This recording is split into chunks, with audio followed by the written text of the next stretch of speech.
नमस्कार, आपके साथ मैं हूं समीर अब्बास। हर बीतता दिन देश के लिए कोरोना पर नई चिंता लेकर सामने आ रहा है। आज फिर वायरस के नए मरीजों ने एक नया रिकॉर्ड बनाया है। किसी को नहीं पता है कि यह सिलसिला कब और कहां जाकर रुकेगा। किसी को नहीं पता है कि वो कौन सा तरीका है जो इस तबाही को पूरी तरह से रोक सकता है, इस पर काबू पा सकता है। बहरहाल पीएम नरेंद्र मोदी ने एक बार फिर मोर्चा संभाल लिया है। देश के अलग अलग राज्यों के मुख्यमंत्रियों के साथ कोरोना मंथन में पीएम मोदी ने ट्रिपल टी यानी टेस्टिंग, ट्रैकिंग और ट्रीटमेंट की सीख देते हुए फिलहाल इसे ही इकलौता कारगर हथियार बताया है। लेकिन क्या अलग अलग राज्यों में इस फॉर्मूले का सही इस्तेमाल किया जा रहा है? आज हम इसी की पड़ताल करेंगे। क्या कोरोना के टेस्ट में कमी आ रही और ट्रैकिंग सिस्टम मुस्तैद नजर आ रहा है, या सिर्फ कोरोना कर्फ्यू का सहारा लेकर राज्य सरकारों ने अपनी जिम्मेदारी निभा ली है? आज इस पर होगी बात। हमारे साथ कई खास मेहमान जुड़ेंगे और देश भर से हमारे रिपोर्टर्स भी हमारे साथ होंगे। लेकिन शुरुआत आज के कोरोना अपडेट से। देश में एक दिन के अंदर एक बार फिर सारे रिकॉर्ड टूट गए हैं, सारे रिकॉर्ड ध्वस्त हो गए हैं। सेकेंड पीक 24 घंटे के सभी रिकॉर्ड को ध्वस्त करती नजर आ रही है। 8 अप्रैल को एक दिन में 1,31,878 नए केस सामने आ गए। मरने वालों की तादाद में भी इजाफा हुआ है। यह और बड़ी चिंता का सबब है। कल एक दिन में 800 से ज्यादा लोगों की कोरोना वायरस से मौत हो गई। पिछले 7 दिनों का औसत रोजाना 1 लाख केस से ज्यादा का है। तो हर रोज आंकड़े लगातार बढ़ते जा रहे हैं। और बड़ी बात यह है कि पिछले 24 घंटे के आंकड़े पर अगर आप नजर डालते हैं तो पता यह भी चलता है कि 800 से ज्यादा लोगों की जान पूरे देश में ले ली है इस डेडली वायरस ने। यानी सेकेंड वेव में यह वायरस और ज्यादा डेडली और ज्यादा घातक नजर आ रहा है।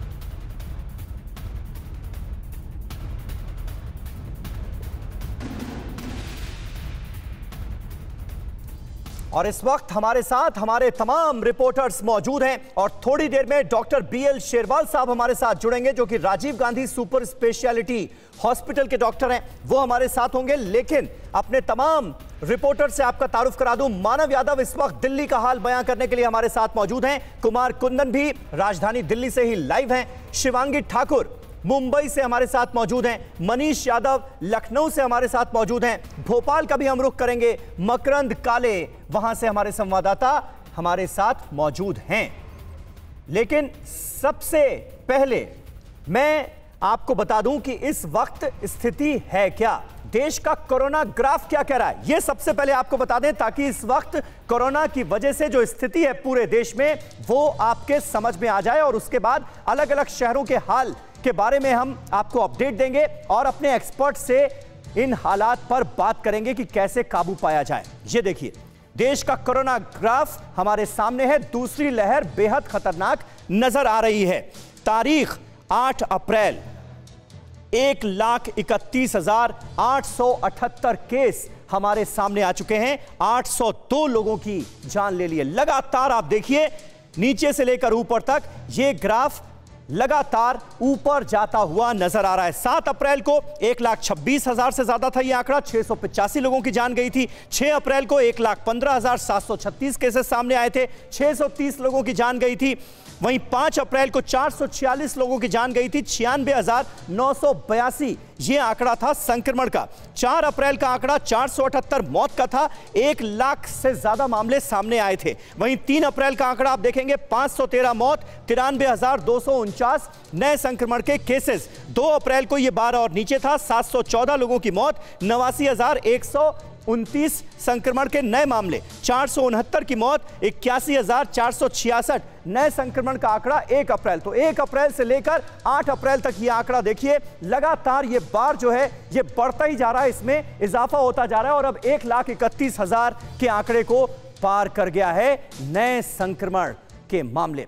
कोरोना संक्रमण पर राज्यों की लापरवाही भरी खबर इस बीच हमारे सामने आ रही है। देश के आधे राज्य कोरोना टेस्टिंग में पूरी तरह फेल साबित हुए हैं। महाराष्ट्र, पंजाब, गुजरात और छत्तीसगढ़ ने आरटी-पीसीआर टेस्ट लगातार घटाए हैं। टेस्टिंग घटना भी कोरोना फैलने की बड़ी वजह माना जा रहा है। बेकाबू हालात में अब भी देश में सिर्फ 61% RT-PCR टेस्ट हो रहे हैं, जबकि फरवरी में 58% तक होते थे टेस्ट। प्रधानमंत्री नरेंद्र मोदी ने RT-PCR टेस्ट 70% तक करने की अपील की है। तो देश के आधे राज्य ऐसा लग रहा है कि कोरोना की टेस्टिंग जितनी जरूरत है उतनी करने में कामयाब नहीं रहे हैं, फेल साबित हुए हैं। कुमार कुंदन हमारे साथ, हमारे संवाददाता इस वक्त मौजूद हैं। कुमार, कल प्रधानमंत्री नरेंद्र मोदी ने मुख्यमंत्रियों के साथ बैठक में इस बात पर खासा जोर दिया था कि टेस्टिंग की संख्या बढ़ानी होगी, संक्रमण दर में कमी लानी होगी, लेकिन इन राज्यों में किस वजह से उस लेवल पर हम पहुंच ही नहीं पा रहे? देखिए, राज्य में दलील जो कुछ भी हो, लेकिन ये हकीकत है कि देश के कई ऐसे राज्य हैं जहां प्रॉपर टेस्टिंग नहीं हो रही है, या फिर कहें कि कम टेस्टिंग हो रही है, जिनमें चुनावी राज्य खास करके शामिल हैं, चाहे वो पश्चिम बंगाल हो, चाहे वो केरल हो, चाहे वो असम हो। तो प्रधानमंत्री का साफ कहना था कि टेस्ट, ट्रैक और ट्रीटमेंट जो इसका मुख्य आधार है इस बीमारी से लड़ने का, उसके तहत कहीं ना कहीं अगर आप टेस्टिंग ही नहीं करेंगे तो पता कैसे चलेगा कि बीमारी है क्या और किसको है किसको नहीं है, और इस तरीके से एक दूसरे में बीमारी फैलती चली गई। इसलिए ज़्यादा ज़रूरी है कि टेस्टिंग करें। दिल्ली में बेशक मामले आ रहे हों, महाराष्ट्र में बेशक मामले आ रहे हों, गुजरात में बेशक मामले आ रहे हो, पंजाब में बेशक मामले आ रहे हो, लेकिन इन जगहों पर एक बात जो सबसे अच्छी है कि टेस्टिंग एटलीस्ट प्रॉपर तरीके से करने की कोशिश की जा रही है। लेकिन जहाँ टेस्टिंग ही नहीं होगी, पता ही नहीं चलेगा कि बीमारी है कि नहीं है, और वो दूसरे जगह जाकर बीमारी फैलाएंगे। इसलिए प्रधानमंत्री ने साफ कहा कि सबसे पहले टेस्टिंग बढ़ाने की ज़्यादा से ज़्यादा ज़रूरत है, और इसके लिए हर स्तर पर कोशिश करनी पड़ेगी, पहली बात।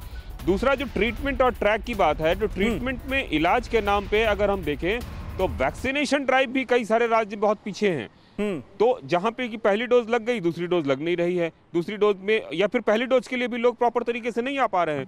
तो ये दोनों चीजें जो हैं, दोनों चीजें अपने आप में बहुत ही अहम है, और इन दोनों को जो है सही करना पड़ेगा, और तब जाके जो है स्थिति सामान्य हो पाएगी। और ठीक है, शिवांगी का मैं जल्दी से रुक कर लेता हूं। शिवांगी मुंबई से हमारे साथ मौजूद हैं। शिवांगी, इस पर एक कमेंट आपका चाहूंगा। वैक्सीन की जो कमी हो रही है उस पर मैं बाद में आऊंगा, लेकिन टेस्टिंग को और बढ़ाना है, टेस्टिंग में और इजाफा करना है, इस पर जोर दिया गया है। ये क्या मुंबई में ठीक तरीके से हो पा रहा है, ये मैं आपसे जानूंगा, लेकिन उससे पहले एक अहम खबर। मुंबई में बढ़ते कोरोना के मामलों के बीच वैक्सीन की कमी सामने आई है। मुंबई शहर के 25 वैक्सीनेशन सेंटर को बंद कर दिया गया है। 25 वैक्सीनेशन सेंटर मुंबई में बंद हो गए। बीकेसी कोविड सेंटर पर इस वक्त भारी भीड़ नजर आ रही है, और वैक्सीन खत्म होने की वजह से लोगों में काफी मायूसी है। मुंबई के बीकेसी कोविड सेंटर पर भी वैक्सीन खत्म हो गई है।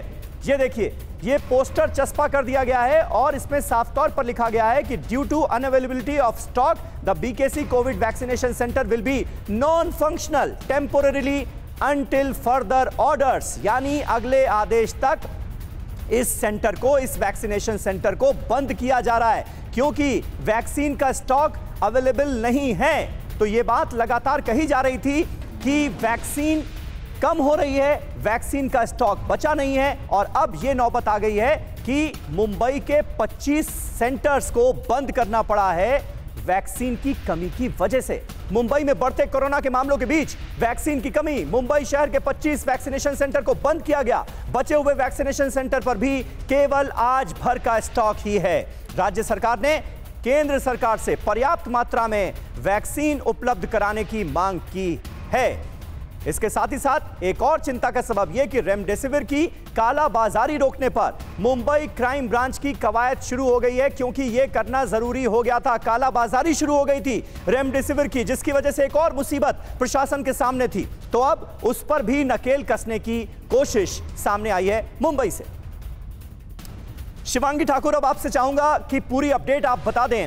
एक तो टेस्टिंग पर जोर की बात की गई है, वो क्या अमल में लाई जा रही है, और दूसरा, इस वक्त जो सबसे बड़ी चिंता का सबब हमारे सामने आ गया है, जगह जगह वैक्सीनेशन सेंटर्स बंद हो रहे हैं, नोटिस चस्पा किए जा रहे हैं कि वैक्सीन बची नहीं, इसलिए ये नौबत आई है। इसका क्या इलाज? देखिए समीर, टेस्टिंग हो रही है, इसीलिए तो इतनी ज़्यादा नंबर सामने आ रहे हैं, लेकिन सीधे तस्वीरें आपको दिखाती हूँ। इस वक्त मेरी मौजूदगी बीकेसी कोविड सेंटर पर है। यहाँ कितना हंगामा मचा हुआ है। भारी संख्या में यहाँ पर मरीज आए हुए हैं और अब पुलिस के साथ इनका हम देख रहे हैं कि एक बहस हो रही है लगातार। इन मरीजों का कहना है कि हमें जानकारी पहले क्यों नहीं दी गई, और आप देख लीजिए आर पार हो गए, एक तरफ मुंबई पुलिस के सारे कर्मी और एक तरफ मरीज, और यहाँ पर तमाम मरीज आए। जरा बात करते हैं उनसे, क्या परेशानी हो रही है, क्या दिक्कत हो रही है। सर ये बताइए आप कहाँ से आए और क्या कहा गया आपको?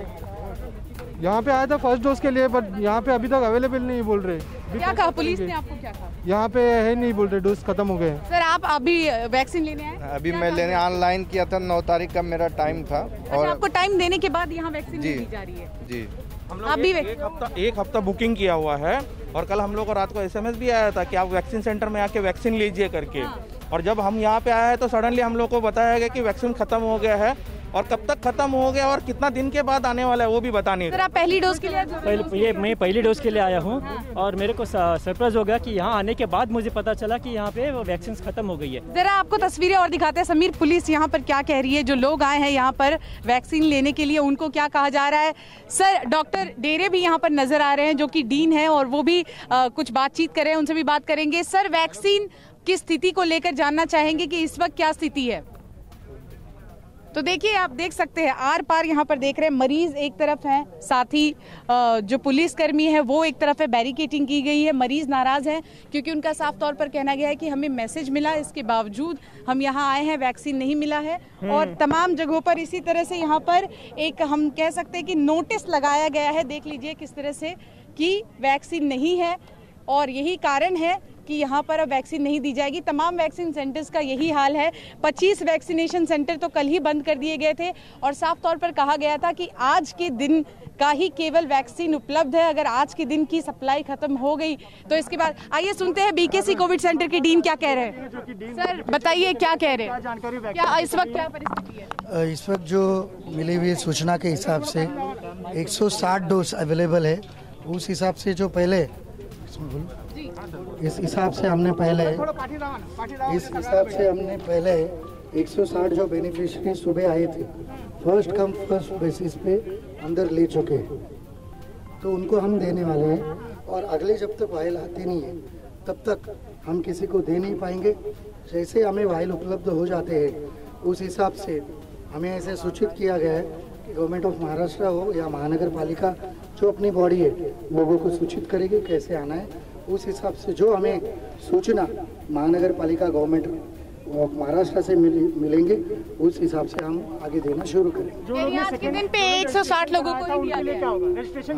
आज जो 160 लोग पहले आ चुके हैं, क्योंकि उतने ही हमारे पास डोसेस है, उतनों को हम देने वाले हैं। पर जो वाइल आ नहीं है, जब तक हमें आगे से वाइल आती नहीं है तब तक हम दे नहीं पाएंगे। बिल्कुल समीर, तो साफ तौर पर यहाँ पर डीन का कहना है कि हमारे बिल्कुल पास शिवांगी, निश्चित तौर पर ये बड़ी वाजिब बात है। BKC कोविड सेंटर के जो इंचार्ज हैं उन्होंने साफ तौर पर ये कहा है कि 160 डोज थी, 160 लोगों को अंदर लिया जा चुका है, इसके बाद वो परमिट नहीं कर पाएंगे। उनकी अपनी वाजिब शिकायत है। डॉक्टर BL शेरवाल साहब हमारे साथ मौजूद हैं जो कि डायरेक्टर हैं Rajiv Gandhi super speciality hospital के। डॉक्टर शेरवाल, मैं आपसे जानना चाहूंगा, ये खबरें कई जगहों से आ रही हैं, महाराष्ट्र में ज्यादा असर है और वैक्सीन की कमी ज्यादा वहां से सामने आ रही है। इसके अलावा ओडिशा में भी पता ये चला है कि 700 सेंटर्स पर वैक्सीनेशन को रोक दिया गया है। अब ये कितनी बड़ी चुनौती है, इसका सामना कैसे किया जाए? देखिए, जो availability of the doses of कोविड-19 वैक्सीन है वो आपको मालूम है कि फेजेज में गवर्नमेंट ने खोला है। शुरुआत में health care worker, frontline worker और बाद में 45 and above with comorbid and 60 and above. उसका रीजन यही था कि जो अवेलेबल डोज हैं और जिन लोगों को वैक्सीनेशन का बेनिफिट देना है वो आइडली जो है मैच करें। लेकिन शुरुआत में वैक्सीन हेजिटेंसी देखी गई थी और लोग नहीं आ रहे थे, तो लगता था कि ये पूरा होगा। लेकिन अब जैसे ही इन्फ्लक्स बढ़ा है, क्योंकि केसेस बढ़ रहे हैं, तो लोगों में भी जानकारी बढ़ रही है और डर भी बैठ रहा है, तो लोग आ रहे हैं। शेरवाल, दिक्कत तो यही है ना कि जो एलिजिबल लोग हैं उन्हें भी वैक्सीन नहीं मिल पा रही है कई जगहों पर, खासतौर पर महाराष्ट्र में। मुंबई की तस्वीरें आप देख ही रहे थे, ओडिशा का मैंने आपको एग्जांपल दिया जहां 700 सेंटर्स बंद हो गए। तो ऐसे लोगों के लिए कितनी चिंता का सबब, जो पहली डोज ले चुके हैं और दूसरी डोज लगवाने के लिए पहुंचे हैं, तो वहां पर बोर्ड चस्पा है कि भैया वैक्सीन खत्म हो गई है, तो वैक्सीनेशन हो नहीं पाएगा। नहीं, वो देखिए ऐसा है, 1-2 दिन वैक्सीन का अगर देश का डिफेंस आता है तो कोई फर्क नहीं पड़ेगा। हाँ। लेकिन अथॉरिटीज, मेरा पूरा मानना है कि अथॉरिटीज आई थिंक इस पे नोट लेंगे और अपनी डिमांड उन्होंने अथॉरिटीज को भेजी होगी और I think they will be getting vaccine with in a day और 2। ये कोई ज्यादा इशू नहीं होना चाहिए। ठीक है, ये ज्यादा इशू नहीं होना चाहिए, बिल्कुल आप सही कह रहे हैं। उम्मीद भी यही है कि केंद्र सरकार की तरफ से, क्योंकि अलग अलग राज्यों ने जो डिमांड की है, केंद्र सरकार की तरफ से भरोसा भी दिलाया गया है कि जल्दी से जल्दी वैक्सीन पहुंचाई जाएगी। तो ये डिले जो है ये ज्यादा ना हो, इसको लेकर तमाम कोशिशें की जा रही हैं, ये बात सही है। कोरोना कंट्रोल के लिए कल प्रधानमंत्री नरेंद्र मोदी ने देश के मुख्यमंत्रियों से बात की। प्रधानमंत्री ने 3T का फॉर्मूला दिया है, टेस्टिंग, ट्रैकिंग और ट्रीटमेंट, यानी जांच में तेजी, मरीज की पहचान, और पहचान से मतलब यह कि जो भी जहां भी पॉजिटिव आए उस इलाके को माइक्रो कंटेनमेंट जोन बनाया जाए। और तीसरा ट्रीटमेंट, यानी पेशेंट का सही तरीके से इलाज हो, उसकी देखरेख हो। तो ये 3T फॉर्मूला प्रधानमंत्री नरेंद्र मोदी की तरफ से दिया गया है। और अनुभव कहता है कि टेस्ट, ट्रैक, ट्रीट,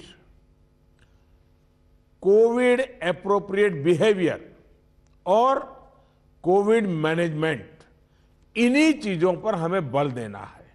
और आप देखिए, अब एक विषय ऐसा आया है, मैं आप सभी मुख्यमंत्रियों से आग्रह करता हूं, क्या हम 11 अप्रैल से 14 अप्रैल पूरे अपने राज्य में टीका उत्सव मना सकते हैं? एक पूरा वातावरण क्रिएट कर सकते हैं टीका उत्सव का। एक विशेष अभियान चलाकर हम ज्यादा से ज्यादा एलिजिबल लोगों को वैक्सीनेट करें, जीरो वेस्टेज तय करें हम कि इन 4 दिन जो है टीका उत्सव में जीरो वेस्टेज होगा। वो भी हमारी वैक्सीनेशन कैपेसिटी को बढ़ा देगा। तो वैक्सीन की वेस्टेज ना हो, ये राज्य सुनिश्चित करें और ज्यादा से ज्यादा लोगों को वैक्सीनेट किया जाए, ये प्रधानमंत्री नरेंद्र मोदी ने कल की अपनी अहम मीटिंग में कहा था। कोरोना काबू का मोदी मंत्र क्या है, ये आपको बताते हैं। पहला तो रैंडम टेस्टिंग जरूरी है, टेस्टिंग की जाए, बड़े पैमाने पर की जाए, इस पर जोर दिया है प्रधानमंत्री ने। दूसरा, माइक्रो कंटेनमेंट जोन पर फोकस करने की बात की गई है कि ज्यादा से ज्यादा माइक्रो कंटेनमेंट जोन बनाया जाए। कुल टेस्ट में 70% RT-PCR टेस्ट हों, टेस्टिंग और ट्रैकिंग बढ़ानी होगी, ये पीएम मोदी ने कहा है। टेस्टिंग में लापरवाही रोकने के लिए सही सैंपल लेना होगा, इस पर जोर दिया है प्रधानमंत्री ने। और जिसका अभी हमने आपको सुनाया, भी प्रधानमंत्री जिक्र कर रहे थे, वैक्सीन की बर्बादी, वेस्टेज को रोकना होगा। टीकाकरण में तेजी के लिए 11 से 14 अप्रैल को टीका उत्सव मनाया जाए, ताकि ज्यादा से ज्यादा लोग जो कि एलिजिबल हैं वो खुद को वैक्सीनेट करा सकें। पॉजिटिविटी रेट को 5% के नीचे लाना होगा, इस पर जोर दें राज्य सरकारें, यह मंत्र दिया गया है। मृत्यु दर पर नियंत्रण जरूरी है, यह भी साफ तौर पर कहा गया है। इसके अलावा प्रशासनिक सुस्ती दूर करनी होगी, यह भी कहा प्रधानमंत्री मोदी ने। राज्य सर्वदलीय बैठक बुलाएं, ऑल पार्टी मीटिंग बुलाएं और व्यापक जागरूकता अभियान चलाया जाए, ताकि लोग कोरोना वायरस से सावधान भी रहें और अगर एलिजिबल हैं तो अपने आप को वैक्सीनेट कराने के लिए वैक्सीनेशन सेंटर पर पहुंचें भी।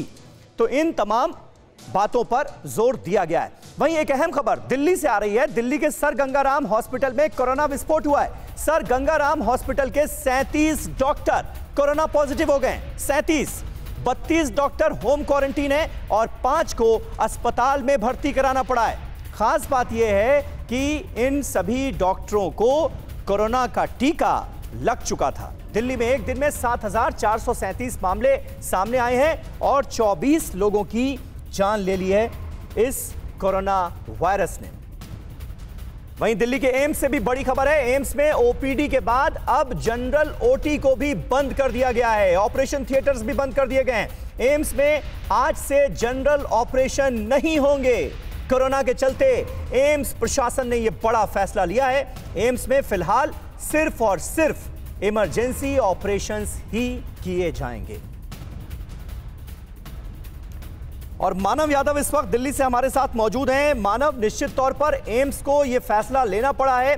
ओपीडी पहले से बंद थी, अब जनरल ओटी को भी बंद कर दिया गया है। इससे जाहिर है मरीजों को बहुत दिक्कतें तो होंगी, लेकिन शायद जरूरी हो गया था बढ़ते संक्रमण को देखते हुए यह फैसला लेना।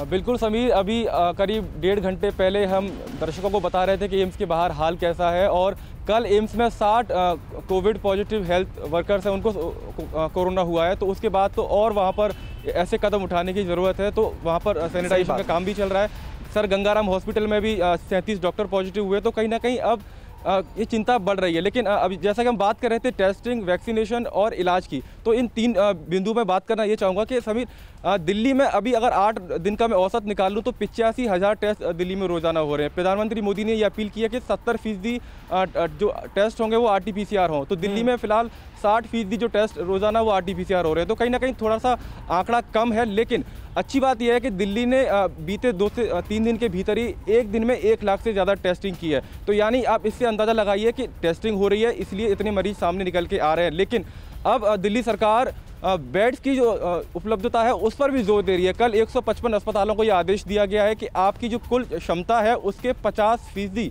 बेड आप कोरोना मरीजों के लिए रिजर्व रखिए। इसके अलावा दूसरी बात यह कि साफ कहा गया है कि जो भी अस्पताल हैं वो किसी भी मरीज़ को 10 मिनट से ज़्यादा इंतज़ार नहीं कराएंगे। अगर ऐसा कुछ कराते हैं तो उनके खिलाफ कार्रवाई होगी, क्योंकि सरकार का ये मानना है कि अगर कोई भी मरीज़ अस्पताल में आता है और 10 मिनट से ज़्यादा वो वहाँ पर रुकता है तो वो दूसरों लोगों को भी इन्फेक्ट कर सकता है कोविड को लेकर। तो ये तमाम चीज़ें हैं दिल्ली में हो रही हैं। सबसे दुखद यह है कि जो कोविड वॉरियर्स हैं, फ्रंटलाइन वर्कर्स हैं, वो अब भारी तादाद में बीते 2 से 3 दिन में ज़्यादा संक्रमित।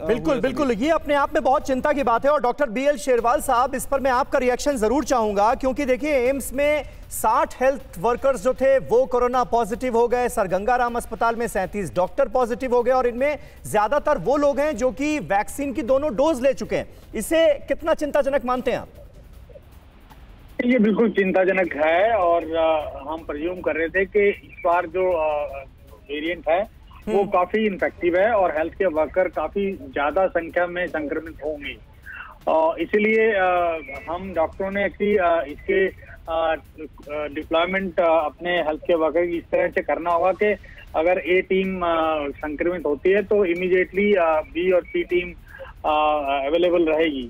तो वो कोशिश है कि कम से कम लोग इन्फेक्ट हों, और अभी हो रहा है। लेकिन हमारे यहाँ पर भी राजीव गांधी में भी कल कुछ लोगों का टेस्ट किया गया, उनमें से कुछ लोग पॉजिटिव पाए गए, उनको आइसोलेट किया गया इमीडिएटली। और कोशिश करेंगे हम कि ये कम से कम हो, लेकिन बिल्कुल चिंता का विषय है। हेल्थ केयर वर्कर में डिमोरलाइज होते हैं लोग, और सडनली आपके ऊपर हेल्थ केयर वर्कर के ऊपर और सिस्टम के ऊपर जोर पड़ता है डेफिनेटली। राजीव गांधी हॉस्पिटल के भी कुछ मेडिकल स्टाफ पॉजिटिव पाए गए, आप कह रहे हैं? वैक्सीनेशन सेंटर पे जो एक स्टाफ नर्स थी, वो वैक्सीनेशन ऑफिसर थी, वो पॉजिटिव है, सिक्योरिटी गार्ड पॉजिटिव, तो इमीडिएटली उनको हटाया गया और आइसोलेट किया गया। और अभी बाकी सभी लोगों के टेस्ट चल रहे हैं, और आज शाम तक रिपोर्ट आ जाएगी। ठीक है डॉक्टर शेरवाल, बने रहे आप हमारे साथ। और इस बीच कोरोना संक्रमण को लेकर मध्य प्रदेश से अहम खबर है। शिवराज सरकार भी अब खासी सख्त नजर आ रही है। सभी शहरी इलाकों में आज शाम से वीकेंड लॉकडाउन लगाया जा रहा है। शनिवार रविवार MP के हर शहर लॉकडाउन रहेंगे।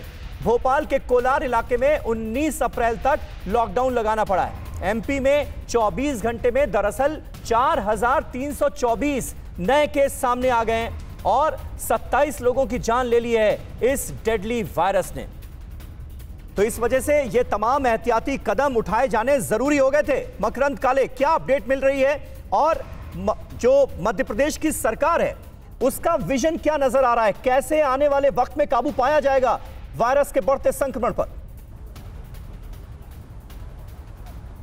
देखिए, प्रशासन की तरफ से कोशिशें पूरी की जा रही हैं और राज्य सरकार के अलावा जिला प्रशासन की टीम जो है उनको अधिकार दिए गए हैं, जिलाधिकारी को अधिकार दिए गए हैं कि अपने हिसाब से नियम अपने क्षेत्र के लिए बना सकते हैं। तो इसी के तहत पूरे स्टेट में तो लॉकडाउन किया ही गया है वीकेंड के लिए, यानी शुक्रवार शाम 6 बजे से सोमवार सुबह 6 बजे तक के लिए। इसके अलावा कलेक्टर्स ने अपने अपने हिसाब से अपने जिलों में कंटेनमेंट एरिया घोषित किया और वहाँ लॉकडाउन किया है। जैसे भोपाल के कोलार में 9 दिन का लॉकडाउन, माफ कीजिएगा, 9 तारीख से 19 तारीख तक का, यानी करीब 10 दिन का लॉकडाउन यहाँ पर किया गया है। तो अब यहाँ पर सबसे मेन बात है, जैसे वैक्सीनेशन की या फिर हम कहें टेस्टिंग की बात हो रही है, तो प्रदेश में रोजाना लगभग 32 से 33 हज़ार टेस्ट एवरेज हो रहे हैं। लेकिन चिंता की बात यह है कि पिछले एक हफ्ते में रोजाना 1-2% का इंक्रीज हुआ है पॉजिटिविटी में, यानी कि 33 हज़ार में पहले 4 दिन पहले 8%, 9%, 10% और कल जो रिपोर्ट आई है वो 12.5% पॉजिटिविटी रेट रहा है। तो पॉजिटिव होने का परसेंटेज लगातार बढ़ रहा है। टेस्टिंग बढ़ाने की तो जरूरत है ही, लेकिन इस चेन को तोड़ना बहुत जरूरी है और यही वजह है कि यहाँ पर शिवराज सिंह चौहान कहें या बाकी सरकार के बाकी नुमाइंदों की बात करें तो कोशिशें पूरी कर रही हैं कोविड संक्रमण को रोकने की, लेकिन जब तक जनता जागरूक नहीं होगी, उनका कहना है, तब तक हमें इसका रिस्पांस नहीं मिलेगा। उम्मीद ये की जा रही है कि वीकेंड के लॉकडाउन के बाद आने वाले एक हफ्ते में ये जो रेट है वो जरूर नीचे गिरेगा। अलग अलग जिलों में लॉकडाउन का जो पीरियड है वो बढ़ा हुआ है। जैसे बिल्कुल, और मंशा भी यही है कि जल्द से जल्द इस कोरोना चेन को कैसे तोड़ा जा सके, इसीलिए क्योंकि लापरवाहियां हो रही थी इसलिए सख्ती जरूरी हो गई थी और अल्टीमेटली सरकारों को सख्तियां बरतनी पड़ रही, पाबंदियां लगानी पड़ रही। इस बीच एक अहम खबर आ रही है लखनऊ से। रमजान से पहले इस्लामिक सेंटर ऑफ इंडिया ने एडवाइजरी जारी की है। कहा यह गया है कि मस्जिद में 100 से ज्यादा लोग जमा ना हो किसी भी सूरत हाल में। 12 अप्रैल को चांद दिखा तो पहला रोजा 13 अप्रैल को होगा। नमाज के बाद रात 9 बजे से पहले अपने घर तक पहुंच जाएं, क्योंकि कई शहरों में नाइट कर्फ्यू लगाया गया है, कोरोना कर्फ्यू लगाया गया है। उसके चलते अब इस्लामिक सेंटर ऑफ इंडिया ने यह एडवाइजरी जारी कर दी है। हमारे संवाददाता मनीष यादव हमारे साथ लखनऊ से हमारे साथ मौजूद हैं, उनसे इस पर बात करेंगे। लेकिन मौलाना खालिद रशीद फिरंगी महली क्या कह रहे हैं, जरा सुनते हैं। सोशल डिस्टेंस, एक वक्त में किसी भी मस्जिद में 100 से ज्यादा लोग जमा ना हों और मस्जिदों में भी मास्क है, सैनिटाइजेशन है, सोशल डिस्टेंसिंग का पूरा ख्याल रखा जाए और उसी तरीके से अफ्तार में भी कहीं पर भी एक वक्त में 100 से ज्यादा लोग जमा ना हों। और इस बात का भी ख्याल रखना ज़रूरी है कि सहरी में लाउड स्पीकर का हरगिज़ इस्तेमाल ना हो, सहरी में म्यूजिक, सहरी में शोर और गुल बिल्कुल ना हो और अफ्तार और सहरी के टाइम अल्लाह से इस वबा के खात्मे के लिए ज़रूर और ज़रूर दुआ करें। और मनीष यादव लखनऊ से हमारे साथ मौजूद हैं। इस तरह की अपील भी मनीष धर्मगुरुओं की तरफ से बहुत ज़रूरी हो गई है ताकि लोग सोशल डिस्टेंसिंग का ख्याल रखें, एक जगह पर इकट्ठा ना हो।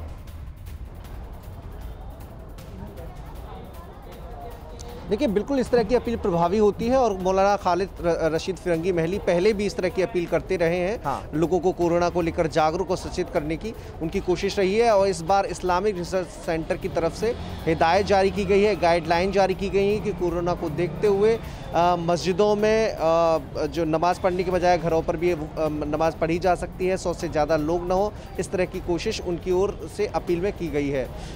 राजधानी लखनऊ का हाल लगातार बेहाल होता जा रहा है। समीर, इस समय मैं सिविल अस्पताल में मौजूद हूँ।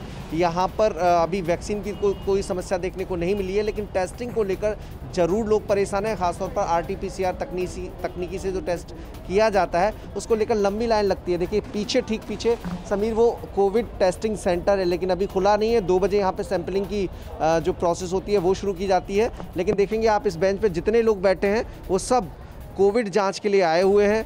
लगातार भीड़ लग जाती है, 500 से ज़्यादा लोग हर रोज़ जुटते हैं यहाँ पर जांच के लिए, लेकिन केवल 120 से लेकर 130 लोगों की ही RT-PCR तकनीकी से जांच की जाती है। तो यहाँ पर पूरी क्षमता जो होती है उस क्षमता के अनुरूप जो जांच है वो नहीं हो रही है। राजधानी में लगभग 10 सरकारी अस्पताल हैं जहां पर जांच की सुविधा है। कुछ जगह KGMU सैंपल भेजे जाते हैं, कुछ अस्पतालों में खुद ही RT-PCR तकनीकी से जांच की जाती है। लगभग 16,000 जांच हर रोज़ लखनऊ में हो रही है, जिसमें से 8,000 का आंकड़ा केवल RT-PCR का है, लेकिन इस आंकड़े में निजी लैब से होने वाली जांच का आंकड़ा भी शामिल है। जो अगर हम कुछ समय पीछे, कुछ महीने पीछे जाकर देखें तो यही जो RT-PCR की जांच है उस वक्त इसका आंकड़ा लगभग 15 से 16 हज़ार अकेले हुआ करता था। तो पूरी क्षमता से जांच नहीं हो रही है। कुछ जगह पैथोलॉजी स्टाफ की समस्या है, तो कई जगह शिफ्ट की समस्या है, केवल एक शिफ्ट में सैंपल कलेक्शन किया जा रहा है। तो प्रधानमंत्री ने अपील भी की है, राज्य सरकार भी चौकन्नी हुई है। कल स्वास्थ्य मंत्री से भी हमारी बात हुई, उनका कहना है कि पूरी क्षमता से जांच हो, इसका बंदोबस्त किया जाएगा ताकि लोग परेशान न हो। सही बात है मनीष, बिल्कुल आप हमारे साथ बने रहें। और इस्लामिक सेंटर ऑफ इंडिया की तरफ से ये जो अपील की गई है इसे भी बड़ा वाजिब माना जा सकता है, क्योंकि रमजान के महीने में मस्जिदों में खासी रौनक होती है, तो इसलिए सोशल डिस्टेंसिंग का पालन हो और एक ही मस्जिद में ज्यादा लोग एक साथ इकट्ठा ना हो, इसको लेकर एडवाइजरी जारी की गई है। उम्मीद की जा सकती है इस तरह की अपील आगे भी मुस्लिम धर्मगुरुओं की तरफ से की जाएगी, ताकि रमजान के दौरान लापरवाहियां ना हो, संक्रमण उसकी वजह से ना फैले। बहरहाल आपको बता दें कि यह करना जरूरी क्यों हो गया है। यूपी में दरअसल कोरोना ने सारे रिकॉर्ड तोड़ दिए हैं। 8 दिन में 4 गुना हो गए हैं केस। 8 दिन में कोरोना के संक्रमण के केसेस 4 गुना हो गए हैं। ये आंकड़े अब हम आपके सामने रखने की कोशिश करते हैं। यूपी में कोरोना के आंकड़े कैसे सारे रिकॉर्ड तोड़ रहे हैं आप देखिए। तारीख 1 अप्रैल 2589 केस सामने आए, 9 लोगों की जान गई। 2 अप्रैल को यह आंकड़ा बढ़कर 2953 हो जाता है और मौत में अच्छा खासा इजाफा हुआ है, 16 लोगों की जान गई। 3 अप्रैल को 3187 लोग संक्रमित हुए, 14 लोगों की मौत हुई। 4 अप्रैल को यह आंकड़ा और बढ़ गया, 4136 तक पहुंचा और 31 लोगों की जान ले ली कोरोना वायरस के संक्रमण ने। 8 दिन का आंकड़ा आपके सामने है। 5 अप्रैल को 3974 केस हुए, 13 लोगों की जान गई। 6 अप्रैल को 5928 केस हो गए, 30 लोगों की जान ले ली कोरोना ने। 7 अप्रैल 6023 केसेस सामने आए और 40 लोगों की जान चली गई। और 8 अप्रैल के आंकड़े पर नजर डालिए, 8474 तक पहुंच गया है यह आंकड़ा। 39 लोगों की जान चली गई है सिर्फ एक दिन में। तो ये आंकड़े ये बताने के लिए काफी हैं कि थोड़ी सी लापरवाही भी आपको महंगी पड़ सकती है। इसलिए लापरवाही बिल्कुल ना कीजिए। 2 गज की दूरी और मास्क बहुत ज्यादा जरूरी है। अगर आप वैक्सीन की दोनों डोज लगवा चुके हैं तब भी जरूरी है। वैक्सीन की कमी पर इस बीच राहुल गांधी का मोदी सरकार पर हमला सामने आया है। वैक्सीन की कमी गंभीर समस्या है, यह उत्सव नहीं है, यह कहा है राहुल गांधी ने। देशवासियों को खतरे में डालकर वैक्सीन एक्सपोर्ट क्या सही है, यह सवाल उठाया गया है कांग्रेस की तरफ से। केंद्र सरकार सभी राज्यों को बिना पक्षपात के मदद करे, सबको मिलकर इस महामारी को हराना होगा, ये राहुल गांधी की तरफ से कहा गया है। और दरअसल प्रधानमंत्री नरेंद्र मोदी की तरफ से टीका उत्सव मनाने की बात की गई थी और इसका मकसद यह था कि ज्यादा से ज्यादा लोग वैक्सीनेशन में शामिल हों। अब इसको लेकर राहुल गांधी ने हमला बोला है, कहा है कि वैक्सीन की कमी गंभीर समस्या है, यह कोई उत्सव नहीं है। हमारे साथ कुमार कुंदन मौजूद हैं। कुमार, और लगातार हम देख रहे हैं केंद्र और कुछ राज्यों के बीच इस बात को लेकर तनाव बढ़ता नजर आ रहा है। वैक्सीन की कमी बताई जा रही है राज्यों की तरफ से और केंद्र सरकार कह रही है कि वैक्सीन की कोई कमी है नहीं।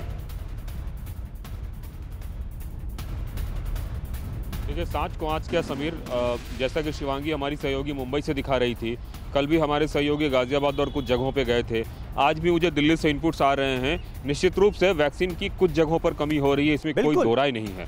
सरकार कुछ खुलकर भी नहीं कह रही है, सिर्फ आंकड़ों का हवाला दे रही है, हिला हवाली पूरा मामला है। डॉक्टर हर्षवर्धन क्यों नहीं खुल के आते हैं और कहते हैं कि मुंबई में कमी नहीं है, यहाँ कमी नहीं है, वहाँ कमी नहीं है। अगर कमी नहीं है तो लोग क्यों वापस जा रहे हैं?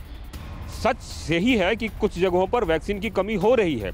बजाय इसके सरकार की इस पे सामने आकर बात करे, आप लीपापोती और आंकड़ों की बाजीगरी कर रहे हैं कि राज्य जो है पहले से वैक्सीन नहीं लगाया, राज्य में जो है वैक्सीनेशन ड्राइव ठीक नहीं चल। अरे जब ड्राइव चल रहा है वहां क्यों नहीं मिल रहा है लोगों को वैक्सीन? ये बड़ा सवाल है और ये गंभीर समस्या है। इसमें राजनीति से ऊपर उठकर बात करनी चाहिए और सोचनी समझनी चाहिए कि आखिर स्थिति है क्या। देश के कई ऐसे राज्य हैं और कई ऐसे वैक्सीनेटर सेंटर है जहां से लोग वापस जा रहे हैं। आप अभी रजिस्ट्रेशन करवा लीजिए, जरूरी नहीं है। मैं अभी लाजपत नगर की बात कर रहा हूँ, हमारे पास फोन आ रहा है कि सर वहां सिर्फ 100 लोगों को यस दिया जा रहा है, कह रहे हैं कि उसके बाद का नंबर बाद में आएगा। ये क्या मतलब है? इसका मतलब है कि वैक्सीन की कमी है। कल हमारे संवाददाता रजनीश नोएडा और गाजियाबाद के कुछ अस्पतालों का दौरा किए, वहां भी वैक्सीन नहीं है, कह रहे हैं कि मेरठ जोन से 1-2 दिन में आएगा, तब आपको बता दिया जाएगा। ठीक है 1 या 2 दिन में आ जाएगा, मैं बात से सहमत हूं, लेकिन ऐसा क्यों हो रहा है? आखिर 1 दिन की भी डिले क्यों हो रही है? एक आदमी वैक्सीनेशन लेने के लिए पूरा दिन बर्बाद करता है, पहले वैक्सीन की सप्लाई क्यों नहीं सुनिश्चित की गई? क्योंकि ये अंदेशा तो लगातार जताया जा रहा था। कोई कह रहा था हमारे पास 2 दिन का स्टॉक बचा है, कोई कह रहा था हमारे पास 3 दिन का स्टॉक बचा है। डॉक्टर देशवाल, ये स्थिति क्यों पैदा हुई? क्या अलार्म बजाने में देरी हुई या फिर वैक्सीन पहुंचाने में देरी हो रही? किस वजह से यह स्थिति है?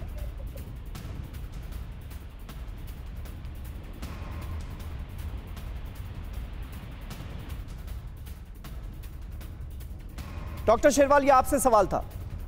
अच्छा, कोई आपने देशवाल जी कहा तो इसलिए मुझे लगा जी शेरवाल जी माफ कीजिएगा जी, सॉरी।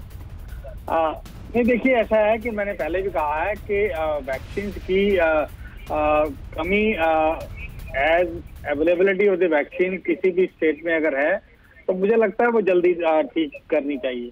दूसरा, जहां तक बात है अभी जो लोग आ रहे हैं और उनको वैक्सीन नहीं मिल रही है, तो ये लोकल जो हमारी साइट्स हैं उनकी तरफ से कहीं ना कहीं कोई लैप्सिंग है तो वो रेक्टिफाई करने चाहिए इमीडिएटली, और उनको पहले बताना चाहिए कि आज वैक्सीन इतनी लगेंगी या आप कल आइए। वहां पर आने के बाद ये प्रॉब्लम आएगी। तो ये सभी हमारे जो मित्र हैं जो वैक्सीनेशन सेंटर पे हैं, तो उनको ये मैनेज करना है पहले से, ताकि ये अफरा तफरी का माहौल ना बने और सभी लोगों को टाइमली वैक्सीन लगे। बिल्कुल बिल्कुल सही बात है। लोगों की सेहत से जुड़ा हुआ मुद्दा है, इस पर आपसी राजनीति में नहीं फंसना चाहिए नेताओं को, और इसकी भरसक कोशिश होनी चाहिए कि कैसे जल्द से जल्द इस समस्या का समाधान किया जाए मिलकर। कोरोना के बढ़ते मामलों पर एक्शन में नजर आ रही है अब केंद्र सरकार। स्वास्थ्य मंत्री डॉक्टर हर्षवर्धन की हाई लेवल मीटिंग होनी है। कोरोना कंट्रोल पर ग्रुप ऑफ मिनिस्टर्स की मीटिंग होगी। टेस्टिंग, ट्रैकिंग और ट्रीटमेंट पर ये हाई लेवल मीटिंग करने जा रहे हैं देश के स्वास्थ्य मंत्री डॉक्टर हर्षवर्धन।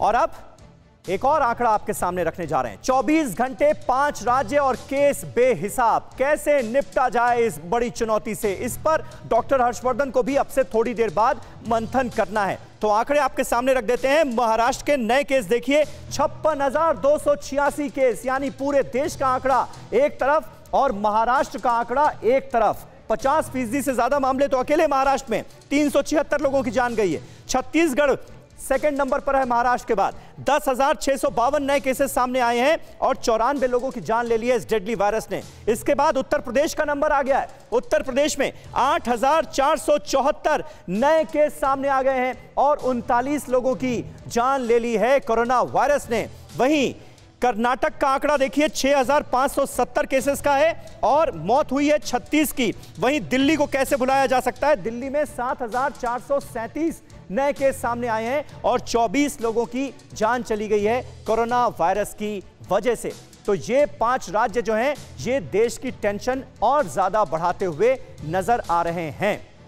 केंद्र सरकार काफी सतर्क नजर आ रही है। टेस्टिंग, ट्रीटमेंट और ट्रैकिंग पर जोर देने की बात की गई है, लेकिन सच यह है कि कई राज्यों से, चाहे ओडिशा हो, महाराष्ट्र हो या फिर यूपी के कुछ जिले जहां पर TV9 भारतवर्ष के रिपोर्टर गए थे, तो वैक्सीन की कमी की बात भी सामने आ रही है। और यह इस वक्त बड़ी चुनौती है जिसका समाधान जल्द से जल्द ढूंढने की जरूरत है। बहुत बहुत शुक्रिया आप सभी का हमारे साथ इस बातचीत में जुड़ने के लिए। फिक्र आपकी, सोमवार से शुक्रवार रात 9 बजे सिर्फ TV9 भारतवर्ष पर।